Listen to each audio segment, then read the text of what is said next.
সে কিন্তু ওপেনলি বলতেছে পার্টি হিসেবে। সুতরাং আজকে কি দাঁড়ালো? নির্বাচন কমিশন বলে দিল, ইয়েস, আপনি নির্বাচন করতে পারবেন। এখন জাতীয় পার্টির ভোটগুলি আওয়ামী লীগ ভোট কে পাবে? কেউ বলে বিএনপি পাবে, কেউ জামাত পাবে। কারাগে লেগে গেছে কিন্তু এটা। কে যে পাবে, এটা যে ভোট দেবে সে ইলেকশন থাকবে। এখন যদি মনে করেন আওয়ামী লীগ সিদ্ধান্ত নিয়ে নেয়, জাতীয় পার্টি যেখানে দাঁড়াবে ভোট সেই পাবে। আমরা তাকে দিয়ে দেবো। গোপন সিদ্ধান্ত থাকে তো একটা, ইনস্ট্রাকশন থাকে তো। কারণ আওয়ামী লীগের লোক গ্যারান্টি নেই তো। জামাতে দিবে গ্যারান্টি, ভয় ভীতি দিতে পারে জাতীয় কিন্তু। পার্টি তো আবার আওয়ামী লীগকে নিয়েও নির্বাচন করতে চায়। জাতীয় পার্টি তো অনেক প্রকাশ্যেই বলেছে তারা আওয়ামী লীগকে নিয়ে নির্বাচন করতে চায়। এখন জাতীয় পার্টিকে কিন্তু নিয়ে আসলে সে বলেই দিল ইলেকশন কমিশন, তা নির্বাচনে তার কোনো বাধা নাই। যদি এবং বাধা না আওয়ামী লীগের থাকে অনেকেই তার হয়ে দাঁড়াতে পারে না, মানে জাতীয় পার্টি হয়ে তো অনেকে না, নাম কিন্তু একটা অন্যরকম। সে দল হিসেবে তাকে ব্যান করা হয়েছিল দেখেন। কিন্তু জাতীয় পার্টি তো না। তাহলে জাতীয় পার্টিকে প্রথম দিন ডাকছিলেন, চেয়ারম্যান ডাকছিলেন। এরপরের থেকে তাকে কি বললেন? স্বৈরাচারের দোসর। খেয়াল করেন, দোসর। এখন স্বৈরাচারের দোসর তো হয়ে গেল বৈধ দল নির্বাচন করবে। এখন নুরুরা কি বলবে? নুরুদের দলটা কি বলবে? তারা ব্যান করতে চাইছিল, বললেন এখন তো হয়ে গেল।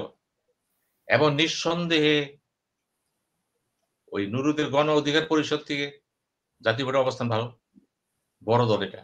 স্বীকার করতে হবে তো বাস্তবতা আপনাকে। এখন এইগুলোও চিন্তা করতে হবে, কে কার পক্ষে খেলতেছে, কে কি বলতেছে। এগুলো কি সামনে দেখেন না আরো কি হয়। অনেকে বলতেছে রিফাইন্ড আওয়ামী লীগ। দেখেন, এখন শিরীন শারমিনের কথা আসে। শিরীন শারমিনের বিরুদ্ধে অভিযোগটা কি? থাকার কথা না তো।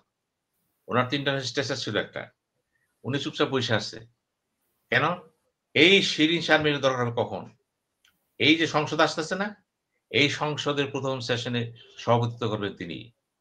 যেহেতু কনস্টিটিউশন জীবিত আছে।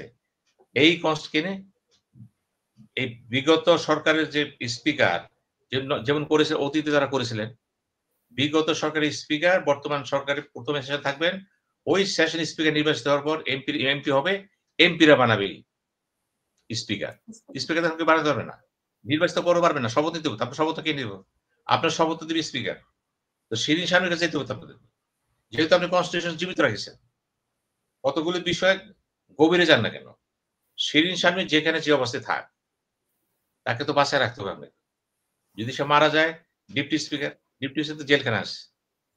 এই সংকটগুলো সামনে আসবে। তখন জোড়াতে দিতে পারবেন না তো। একদম কনস্টিটিউশনাল চ্যালেঞ্জ কোর্টে দিবে। সুতরাং এখন ভালো লোককে যারা বলতেছেন স্বৈরাচারের দোষর, সেই স্পিকার কিন্তু আপনাদেরকে শপথ দিবে।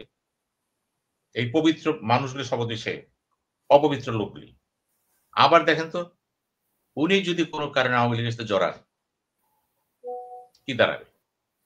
সোহেল তাজ বলছে তিনি হাল ধরবেন, দাঁড়াবেন। আইবির কথা বলা হচ্ছে, আইবির বিরুদ্ধে নানান অভিযোগ নেই। আইবি সম্পর্কে বিএনপি জামাত সবাই কিন্তু ইতিবাচক। এই জন্য বললাম, আওয়ামী লীগের যারা খারাপ কাজ করেছে, এটা কিন্তু এনসিপি বলতেছে না, বিএনপি বলতেছে, জামাতও বলতেছে যে আওয়ামী লীগের সবাই তো খারাপ না। যারা খারাপ কাজ করেছে তাদের শাস্তি দেন, ফাঁসি দেন, নো প্রবলেম। যারা ডেডিকেটেড, যারা চুরি করে নাই, যারা বদমাইশি লুট করে নাই, অর্থ পাচার করে নাই, রাজনীতিক অধিকার তার আছে না? দল তো তার ইচ্ছার ব্যাপার। সেই অধিকারটা আপনি কেন নিবেন? যদি রিফাইন হয়ে আসে তারা, তোবাকেরা যদি আসে, আপনাকে সেখানে কনসিডার করতে হবে তো। কারণ আপনি তাকে ৬ মাসের জন্য কি নির্বাচন পর্যন্ত তাকে আপনি বলছেন নো। নির্বাচনের পরে কি হবে? সংসদে আইন পাস করবে? বিএনপি এটা করবে না। কোন দলই করবে না। কারণ আওয়ামী লীগের যে দুর্নাম আছে, ঐতিহাসিক অবদানও কিন্তু আছে। ব্যক্তি দায়ী, শাস্তি দেন। দলটা তো ইউজ করা হয়েছে মাত্র, নামটা। এইসব চিন্তা করতে গেলে বললাম ৩ টা জিনিস। শেখ হাসিনাকে ফিরিয়ে আনবেন। এটা বলা যত সহজ। বন্দি প্রত্যর্পণ আইনের রাজনৈতিক যে ব্যাপারটা আছে সহজ না। এবং ট্রাইব্যুনাল নিয়ে ভারত নিজেই কথা বলেছে। আমরা তো আমাদের দৃষ্টিগত বলতেছি, তারা তার দৃষ্টিতে বলতেছে। কাজে এই জিনিসটা আমি খুব গুরুত্ব দিচ্ছি না। এবং আওয়ামী লীগের কেউ নাই, আছে। যদি পুতুল দাঁড়ায় যায়, পুতুলের বিরুদ্ধে কোনো কেস নেই কিন্তু। এবং রেহানার বিরুদ্ধে অভিযোগ আছে, জয়ের বিরুদ্ধে অভিযোগ আছে, রেহানার সন্তানদের বিরুদ্ধে অভিযোগ আছে, কিন্তু পুতুলের বিরুদ্ধে নাই। তাহলে কি দাঁড়ালো দেখেন তো? অনেক কিছুর পরেও কিন্তু দেখা যাচ্ছে কোথাও না কোথাও দলের জন্য আলো আছে একটা। এবং এই লোকগুলি যদি একসময় এক হয়ে যায়, আর বঙ্গবন্ধু পরিবারে যদি কেউ দলের নেতৃত্ব পেয়ে যায়, সে কিন্তু মূলত ওই পরিবারটা এসে গেল। তার স্বীকৃতি চলে আসবে সাথে, সাথে। অন্যেরা আসলে কিন্তু দল ভাঙবে। পুতুল আসলে কিন্তু সেটা হবে না। কারণ সে তো উত্তরাধিকারী হয়ে আসছে সেখানে। এবং হাসিনার কনসেন্ট সেখানে আছে, জয়ের কনসেন্ট সেখানে আছে, পরিবারের কনসেন্ট আছে। বৃহত্তর আওয়ামী লীগ বলবে ইয়েস, শি ক্যান। আমি সেইজন্যই বলতেছি যে এই জিনিসগুলো কিন্তু কেউ আলোচনায় আনে নাই। সবাই আবেগের চোটে ধ্বংস, মারো, কাটাকুটো সব শেষ করে দাও। না। আজকে জাতীয় পার্টি সম্পর্কে ইলেকশন যেটা বলছে, এটাই হচ্ছে স্পষ্ট বক্তব্য এবং নতুন চিন্তা ভাবনার সুযোগ আসছে কিন্তু এখন। এখন সুযোগ আসছে জাতীয় পার্টি ইলেকশন করবে। জি.এম. কাদেরও বলেছে, স্বামীনাথন পাটোয়ারি বলেছে। আজকে কে বলল? নির্বাচন কমিশনার বলে দিল। এই যে আপনারা কি জানতেন এটা হতে পারে? তো সামনে অনেক কিছু ঘটবে কিন্তু। সেই ঘটার মধ্য দিয়ে কিন্তু নির্বাচন হবে। এবং সবশেষে আমি বলছি, আবারও বলছি। জুলাই সনদ যদি গণভোটে এককভাবে না যায়, তাহলে এই সনদের ভবিষ্যৎ খুবই প্রশ্নবোধক। ভবিষ্যৎ কি? শেখ হাসিনা যেখানে রেখে গিয়েছিল, আমরা তার চেয়ে অধঃপতন যা গেলাম কিন্তু। কোন দল যদি নির্বাচনে মেজরিটি হয়ে চিন্তা করে, I don't care জুলাই সনদ। থাক কি হইব, দেখা যাক কি হইব। আপনি কিচ্ছু করতে পারবেন না। আবার আন্দোলন করবেন। যারা আন্দোলনটা করতে না হয়, সেই জন্যই বলা হয়েছিল, আমি জামাতের কথা বলতেছি না কিন্তু। আমি বলতেছি ইন জেনারেল, জুলাই সনদের ভিত্তিতে যদি নির্বাচনটা হইতো, পুরা চেহারাটা ঘুরে যেত। বিপ্লবের জয় হইতো, জনচেতনা জয় হইতো। প্রফেসর ইউনূস বলেছেন, ৭১ এর চেতনা, জুলাইয়ের চেতনা নিয়ে নতুন দেশ গড়েন। বাহ! সুন্দর কথা বলছেন। যদি দেশ গড়েন, তাহলে জুলাইয়ের চেতনা আবার পার্লামেন্টে দিলেন কেন?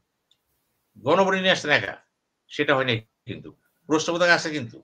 এই মৌলিক বিষয়গুলি যদি সংবিধান না করা হয়, ভবিষ্যতে কিন্তু এই সরকারকে প্রচন্ডভাবে কিন্তু আলোচনায় বিদ্ধ করবে। তারে পক্ষপাত-দোষে অভিযুক্ত করে ফেলাবে কিন্তু। আমি এখানে জাতীয় চেতনা আকাঙ্ক্ষার কোন প্রতিফলন পাইনি কিন্তু। আমি জি, ব্যক্তিগতভাবে মনে করি, গণভোটের সাথে মানুষের চিন্তার সুযোগ ছিল কিন্তু। গণভোটের গুরুত্বটা কি? এটা সরাসরি মানুষ ভোট দিচ্ছে এটা। কোন এমপিদের মাধ্যমে আসতেছে না কিন্তু পার্লামেন্টে। তারা যখন ম্যান্ডেট দিয়ে দেয়, it is very powerful in the constitution. Will be part of auto হয়ে যাবে কিন্তু এটা। এটা কিন্তু আমরা করতে পারলাম না। কেন পারলাম না? বুঝা মুশকিল। আদৌ কি নির্বাচন হবে? এনালাইসিস করে বলতেছি, আদৌ কি হবে? আমি জানি না। মঞ্জুর ভাই বলতে পারবে। আমার জানি কেন মনে হচ্ছে, অত্যন্ত আশাবাদের ভিতর দিয়েও আমি দেখতেছি কিছু লোফল আছে কিন্তু। ওই লোফলগুলো যদি হঠাৎ করে জেগে ওঠে, নতুন প্রশ্ন দেখা দিতে পারে কিন্তু। ধন্যবাদ।